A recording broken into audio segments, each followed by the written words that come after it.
Buenos días, mis compañeros y mi personal. Le vamos a hablar sobre la farmacocinética no lineal. Bueno, las implicaciones terapéuticas de la cinética no lineal, en ellas está la cinética dosis dependiente que se atribuye a un metabolismo de capacidad limitada y en la administración de fármacos que presentan un comportamiento no lineal, ya sea la dosis o el tiempo, deben tomarse precauciones de diseño de pautas de dosificación al paciente. En la cinética no lineal, las concentraciones totales y libres de fármaco en sangre, la cantidad de fármaco y sus metabolitos excretados en la orina a un tiempo determinado se incrementan con la dosis. En absorción puede ser atribuida a lo que es una saturación y una baja solubilidad. En distribución, una saturación de la fijación de las proteínas plasmáticas a nivel tisular y en excreción, una saturación del proceso de secreción activa. En metabolismo, una saturación de los sistemas enzimáticos. Los fármacos que presentan un comportamiento cinético saturable están en absorción riboflavina, amoxicilina y propanolol, en distribución ácido valproico, en excreción penicilina y en metabolismo fenitoína y salicidamida. Los fármacos con cinética no lineal son grisofulvina, teofilina y lidocaína. Acá en el primer gráfico podemos ver que se da una evolución de las concentraciones plasmáticas, una disminución de la constante de absorción y se incrementa la dosis. El área bajo la curva no se mantiene constante con el aumento de la dosis. En el segundo gráfico podemos ver la curva de trazado convexo que aparece cuando hay una saturación de los sistemas enzimáticos y aumenta la biodisponibilidad. En el primer gráfico, acá podemos ver que se representa una saturación de la unión a tejidos con margen de dosis y en el segundo gráfico se representa cuando se debe a una saturación en la fijación de las proteínas plasmáticas. La cinética de dosis pendiente hace aclaramientos plasmáticos por excreción renal e intervienen dos factores, la saturación del proceso de absorción tubular y la saturación de secreción tubular. En la primera gráfica vemos concentraciones más elevadas por saturación del sistema enzimático, por la biotransferencia y solo muestra una fase terminal. En la segunda vemos una formación de metabolito inhibidor. Es lineal y la semivida de eliminación aumenta la dosis. El metabolismo de la capacidad limitada, utilizamos la ecuación de Michelin-Mendel. Acá la velocidad máxima es proporcional a la concentración total y corresponde a la velocidad constante de eliminación que representa las concentraciones iniciales del principio activo y la Km es la constante de la ecuación, como lo vemos en la gráfica que tenemos. Además, cuando la concentración del fármaco es inferior a la saturación de las enzimas, la biotransferencia varía proporcionalmente. En el proceso, sigue una cinética de pseudo-primer orden por la relación de la velocidad máxima entre la Km. Podría reemplazarse por Kell y la velocidad de biotransformación aumenta de menos a más y cuando supera la saturación, la velocidad no varía. Acá vemos la evolución de la separación de tres dosis de un fármaco por el proceso de Michelin. En la curva A se administra el fármaco, en la C las concentraciones están muy por encima de la Km. La curva muestra que el tiempo necesario para la concentración del fármaco disminuye a un 50%. No es independiente de la dosis, sino que aumenta como incrementos de la misma.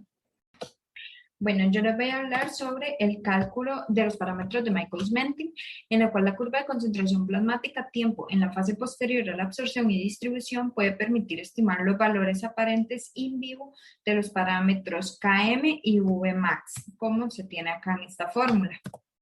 Luego tenemos que un fármaco administrado por vía endovenosa se elimina por un proceso de capacidad saturable y este se puede calcular la evolución en el tiempo de sus niveles en el organismo por la ecuación de Michaelis-Menten, que es la que tenemos acá. Integrando se va a obtener la siguiente fórmula y siendo la I la constante de integración, la cual para T0 se toma el siguiente valor. Esta I se va a sustituir por el 10,6 para poder llegar a la expresión de Vmax por tiempo. La eliminación de un fármaco puede implicar un proceso saturable que ocurre paralelamente con procesos de primer orden, en la que cada constante velocidad que caracteriza los distintos procesos paralelos de orden 1 y la integración de esta ecuación permite establecer la evolución de las concentraciones en el tiempo. Sin embargo, esta expresión que tenemos acá en la imagen no tiene ninguna solución explícita para C, pero sí para el tiempo. Se muestra la evolución del tiempo necesario para reducir al 50% una concentración inicial de fármaco en funciones de la dosis para 3 situaciones. Y los fármacos cuya capacidad de eliminación es limitada, la semivida de eliminación es dosis dependiente, ya que el proceso de eliminación está parcialmente saturado. Bueno, yo les voy a hablar de los cambios en el área bajo la curva de concentración tiempo.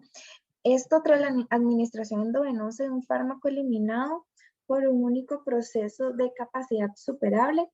Se puede calcular a partir de una integración de la concentración, de la ecuación de la concentración, e ir simplificando cada vez más. Además, si las dosis administradas son suficientemente pequeñas, la constante metabólica es mayor a la concentración inicial. Y si las dosis administradas son elevadas, la constante metabólica es menor que la concentración inicial. La cinética no lineal a nivel de absorción. El proceso de absorción del fármaco es tiempo o dosis dependiente. Se puede observar que hay cambios farmacocinéticos. Esto debido a 3 causas. Las limitaciones en la solubilidad y velocidad de disolución. Dependencia puede verse a la saturación en el metabolismo del fármaco. Saturación de los transportadores de la membrana intestinal. La saturación de la unión a proteínas plasmáticas y tejidos es que si el número de moléculas del principio activo es superior al número de lugares de unión, la fracción libre del fármaco aumentará. Por debajo de la concentración de saturación de los sitios de unión, la fracción del fármaco libre no se modifica.